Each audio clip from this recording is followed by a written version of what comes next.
Who says I can't get stoned? Turn off the lights and the telephone. Me in my house alone. Who says I can't get stoned? Who says I can't be free from all of the things that I used to be? Rewrite my history. Who says I can't be free? It's been a long night in New York City.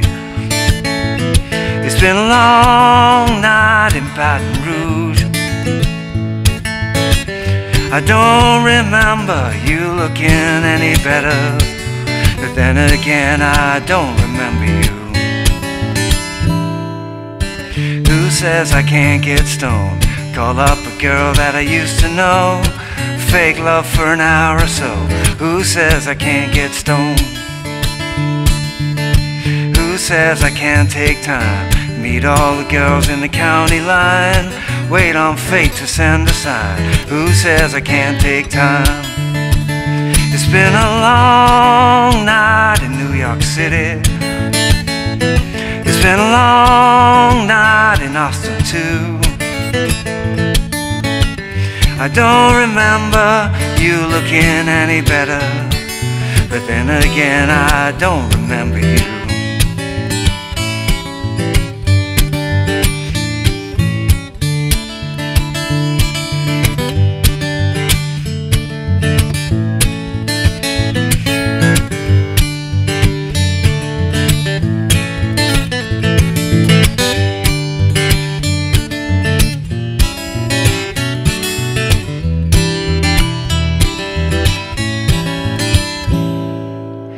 Who says I can't get stoned?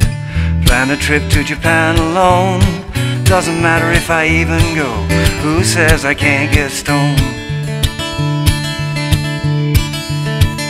It's been a long night in New York City. A long time since 22. I don't remember you looking any better, but then again I don't remember you.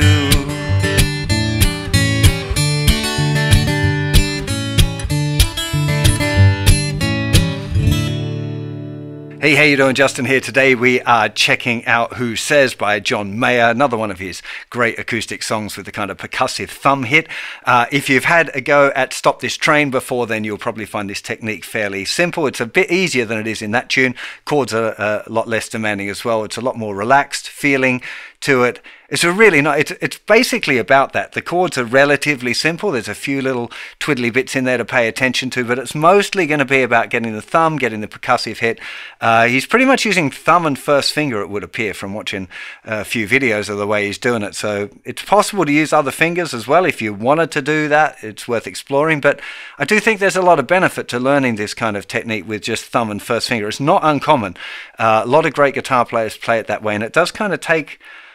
It makes, physically, it should be harder to use your first finger to skip around strings, but it kind of relaxes the hand up as well. So there's something about it that is inherently, it feels different to do it that way. So I'd recommend having a go at doing this thumb and first finger thing and see how you get on. We're going to start off by just looking at the chords. I'll take you through all of that and the grips and the various options. You do need to be hit with some bar chords for this tune. And after that, we're going to spend quite a lot more time talking about this percussive hit thing and how little variations of that work. So let me take you through the chords first of all. For the verse, we start with a D sus2. Okay, just like a regular D, but you lift off your second finger. If you're learning a tune like this, you're probably familiar with that chord already. So that's the first one, D sus2. Then we go to a G. Second finger's just moving to the third fret thicker string. Fifth string will be muted. Thinner string will also be muted. Then we've got a D with an F sharp bass. Now John plays it like this with the thumb. So thumb plays the second fret, mutes the fifth string, open D, second fret, third fret. Thinner string is still muted there. You could play it like that if you want to use fingers 1, 2 and 3. Totally doesn't matter if the notes are right. Use whatever fingering feels comfortable for you. Then we're going to an E minor 7. Now you can use your first and second fingers like that, or you could just use your first finger, this is the second fret on the fourth string, and make sure that the tip of that finger is muting the fifth string. You definitely don't want that A note ringing out, that'll sound pretty sour. Then we've got an A7. Okay, so slide that third finger back, use your second finger. Of course, you could play A7 with any fingering you want, but you want to use your second and third fingers for this particular song, because then we're going to add our first finger down in the first fret of the 5th string, which gives us an A sharp diminished. I kind of hear it functioning as an F sharp 7 over an A sharp, because it's going to the B. So I'm kind of hearing this sound of, but it is definitely an A sharp diminished going to a B minor 7, but we do a little hammer on, so you need to make sure your bar is nice and strong, and then you're going to hammer on second and third fingers. Okay, happens nearly every time we play that B minor, that little hammer on, so practice. Okay, getting those fingers to hammer on down. Then we got an E7, so like a regular E, but little finger down on the 3rd fret, the 2nd string. Again, feeling that John plays it like that more often, so the 5th string is muted in this case. It's a bit of a Stevie Ray kind of a grip, I always feel like. So like that regular E, move your 2nd finger down, mute the 5th string, and then put your 3rd finger down on that, on the flat 7 there. It feels a bit weird for me. I don't like that grip. I'd be much more inclined to do that. But John's got bigger hands than me, and maybe that feels comfortable for him for the E7. And we go back to G, A7, and then back to the D sus2. So I'm just going to, I'll play the little riff with the finger picking pattern. Of course I'm going to explain that in more detail, but just so you can see how the chords are going there. So, who says I can't get stoned? Turn off the lights and the telephone. Me in my house alone. Who says I can't get stoned? So 2 bars there. So D and then to G with a D with an F sharp bass, to E minor 7 and A7 to A sharp diminished, B minor with a hammer on to E7. G says that A gets D. D then it's G to D with an F sharp bass and E minor 7 and A to A sharp diminished, B minor 7 goes to E7 again. G then to A to D, and then it's a G to D with an F sharp bass to an A chord, and then it's G to D, D with an F sharp bass to A, G, and then it's D with an F sharp bass to A sharp diminished, which we've looked at, to B minor. Then E minor 7. Now E minor 7 is a new chord, so just like we had E7 before, but we lift off our first finger. Okay, and we get E minor 7. I don't remember you. A7, A7 sus, little finger going down 1 fret higher than the 3rd finger. That's the 3rd fret of the 2nd string, and then you strum it at the end. 1, 2, 3, 4. 1, 2, 3, 4. So the chorus, we have G, D with an F sharp bass to A. Okay, there's this little fill. 3rd finger in the 3rd fret of the 2nd string lifts off. I'm using my little finger there, 4th fret on the 3rd string. You might find it easier to use 2nd and 3rd fingers, but I tend to kind of wrap right around. It gives me lets my thumb mute that thicker string as well, which is kind of useful in this style. So I find that 3rd, 4th and 4th fingers seem to work better. I think that's what John's doing as well. So G, D with an F sharp bass to A, G, F sharp to A. Now that time,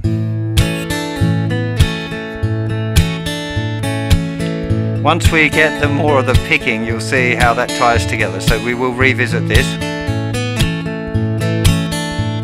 But for now, just be here.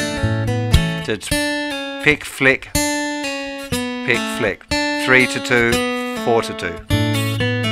G, A sharp diminished, which we've had before, B minor, E minor 7. So this is just like the E7 we had before, but we lift off the first finger. Then A7 sus, and then a strum. Okay, you leave that little finger down for the sus. Sometimes I've been pulling it off to play a regular A7 for the strum, but I'm pretty sure it's the A7 sus on the record.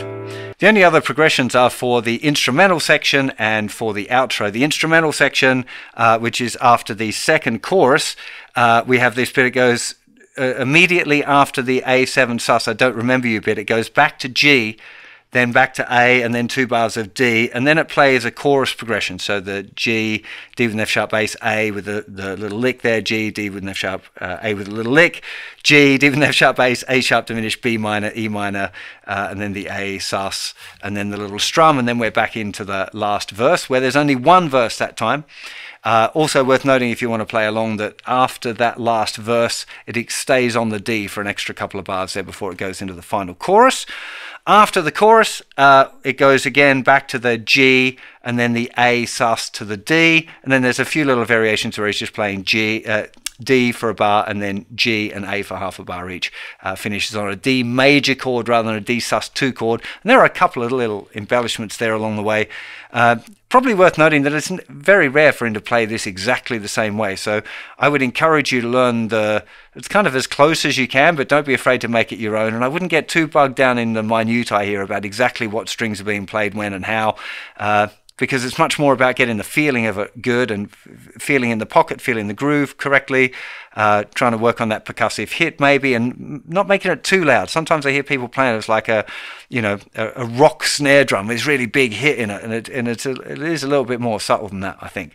So now it's time to get stuck into the nitty-gritty here, which is all going to be about the right hand.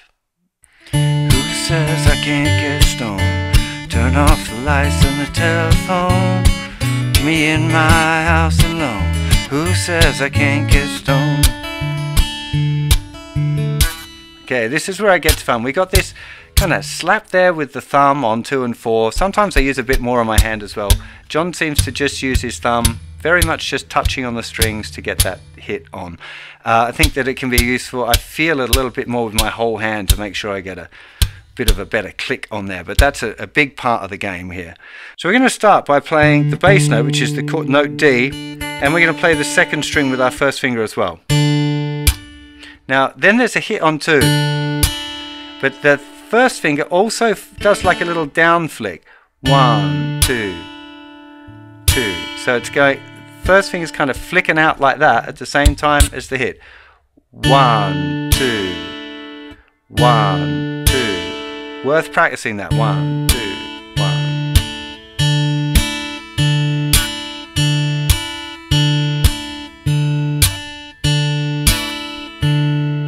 It's not really a set note there. I'm kind of targeting this note, I guess.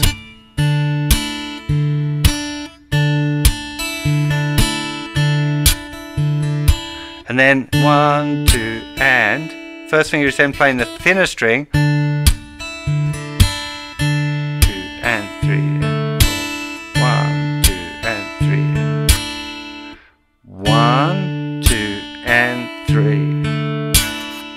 Okay, so we've got the together hit with the little flick down. 1, 2 and 3 is the bass note. And now I'm often playing this one. I'm not sure he plays that every time. But then there's that again on beat 4. 1, 2 and 3 and 4. 1, 2 and 3 and 4. 1, 2 and 3 and 4. 1, 2 and 3 and 4.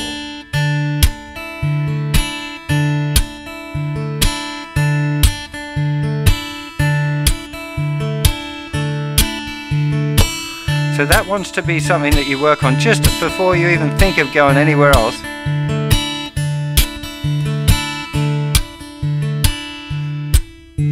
That's really the key part, is this. 1, 2, 3, 4.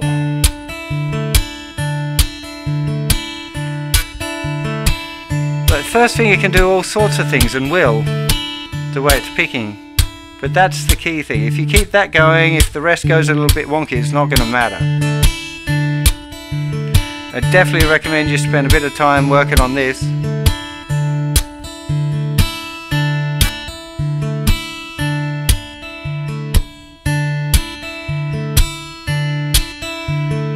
Just before you even think about going anywhere near the chords, just try and get that right, especially if you're going to sing it. That has to get automated. There's not going to be any hope for you being able to think about doing that sort of finger picking pattern if it's not kind of automated. You know, you need to be able to have a conversation while it's still going on. Otherwise you won't be thinking about the singing or anything else. You see, it's kind of gets a bit looser when I'm trying to talk to you about this. But that's the thing, and that's what I'm saying. I don't think John plays it like 100% exactly the same every time. It's more about getting that kind of feeling of it. So once you got it right on the D, then you start to have a go at moving around the different chords, but keeping it kind of slow. Now, even though I'm recommending keeping it slow, and that's a really good idea, this kind of technique for me is a little bit like riding a bike as well. If you do it too slowly, it becomes even like it's harder to stay on, harder to stay in the groove. So you need to experiment where your right place is for that. Okay, you do need to get the pieces in the right order. You need to get the code written first, slowly. But as soon as you kind of got the right feeling of it on that one chord, you'll probably find that you can apply it to those other chords easier than you expect. So I wouldn't go too slow when you get into that little part. Okay, so once you're ready, have a go at doing D. Who says I can't get stoned? Okay, so it's just G, this here, the bass notes obviously move to G, D with an F sharp bass, E minor. I think it stays on that note, actually doesn't play the top note.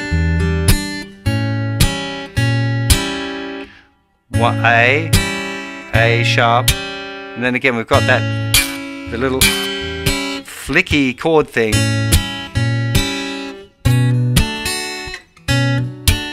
Here. It's the same technique all the way. One, pick together, hammer, then we got the hit and the flick. This time we're picking the thinner string. E7, G, A, D. Who says I can't get stoned? Turn off the lights and the telephone. Me in my house alone. Who says I can't get stoned? This is the kind of rate I would recommend you practice here. D, G, D with an F sharp bass, E minor, A sharp diminished, B minor, E7, G, A, D. It's been a long night in New York City, a long night in Baton Rouge. Yes, I'm gonna take you through that little bit in a second. I just wanna play the whole thing so you get the context of what you have to do. Okay, so you can see the chorus, it does feel a little different. 1,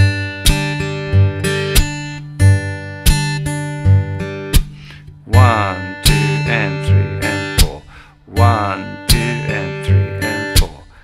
Together, pick, up, bass, up. Again, the hit with the little first finger.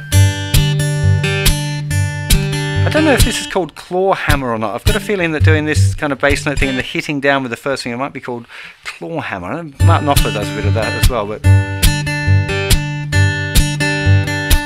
okay, so G, D with an F sharp bass, A. So you can see now what I'm still keeping.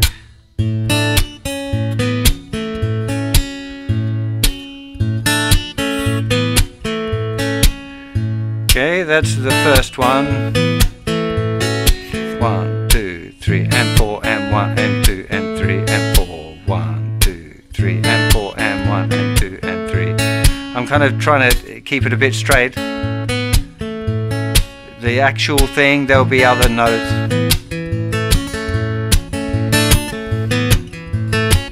Because that first finger is going to play down some. The second one. And that second one, again, 1, 2 and 3 and 4 and 1 and 2 and 3 and 4 and 1. So this one's all, it's a bit, you've got the, you play this third fret on the second string and it's flicking off at the same time as you're doing the percussive hit on beat 4. And then immediately afterwards you've got to get that fourth fret flick off.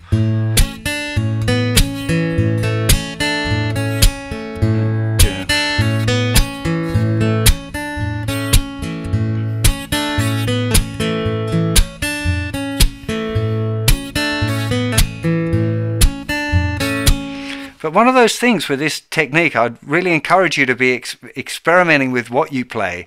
Not just to be able to play his line, which is of course super cool and you should check it out, but the principle of it, if you wanted to try and apply this to other things, is also really valuable. So I'd recommend trying to keep with that same thing in the A, but maybe play some different lines. So you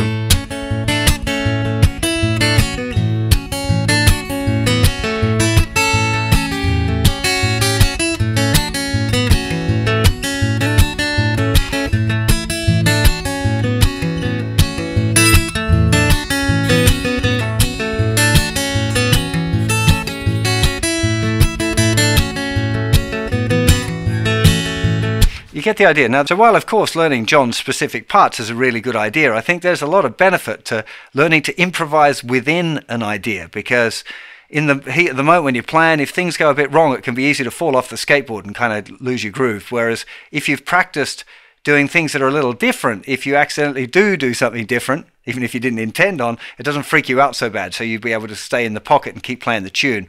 I think that's really valuable. As well, it's the kind of thing that you can apply to other different tunes that you're learning as well. This one's a kind of a, it's got some tricky moments here. It's not a killer hard tune. You know, I keep trying to say Last Train Home, but it's not called that. Stop This Train. It has a lot more complex things going on with a similar technique. So this one would be a good kind of grounding song before tackling that one. Let's go through that chorus then. So we got the G. It's been a long night in New York City. Long D with an F sharp bass in A. G. I don't remember you looking any better.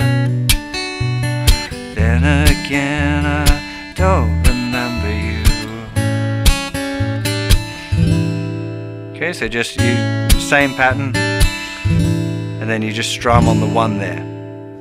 Who says you can't get stoned? Girl up a girl that I used to know in an hour ago. Who says I can't get stoned? Who says I can't get time? Girls in the county line wait on fate to send a sign. Who says I can't take time? It's been a long night in New York City. It's been a long night in Austin too. I don't remember you looking any better. But then again, I don't remember you. Into the instrumentals, going G, A to D, G, D with an F sharp bass with the R, it's the sus, D with an F sharp bass, then the A, that second lick, G, D with an F sharp bass, A sharp diminished to B minor with the little hammer on.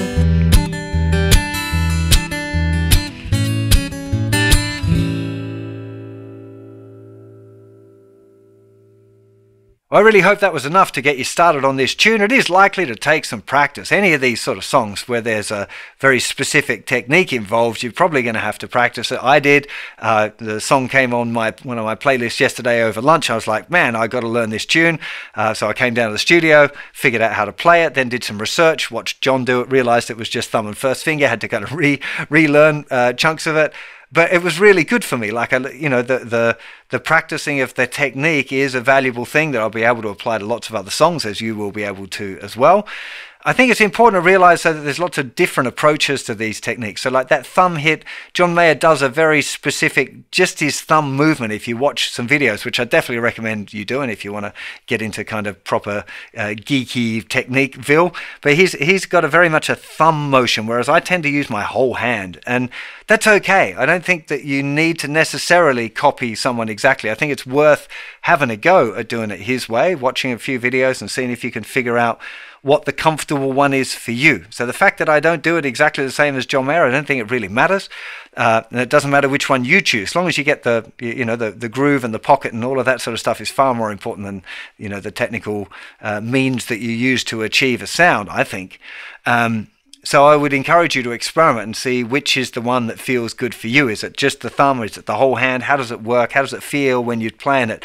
How does it feel when you relax into it? I always kind of feel that's a bit that a lot of students miss is once you've got an actual technique or a thing, like trying to relax into it and really make it feel comfortable, and that in that relaxation you'll probably find the right technique for you, because we are all different. John's got incredibly huge hands, and the way he frets a lot of chords is impossible for me.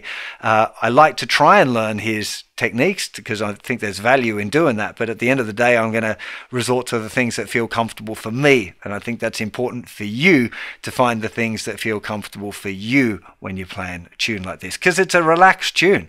Like, you don't want to be all tense and technical in a song about getting stoned, right? That just doesn't make any sense whatsoever. So once you've got the technique down, try and learn to relax into it.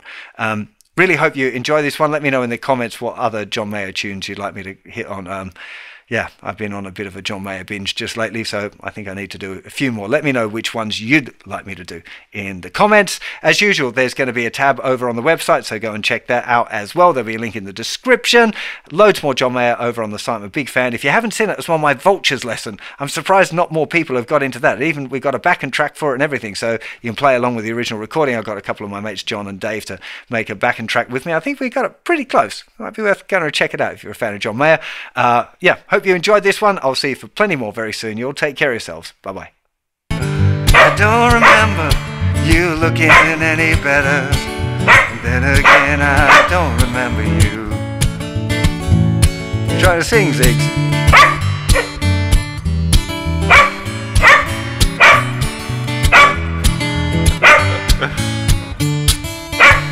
It's been a long night in New York City.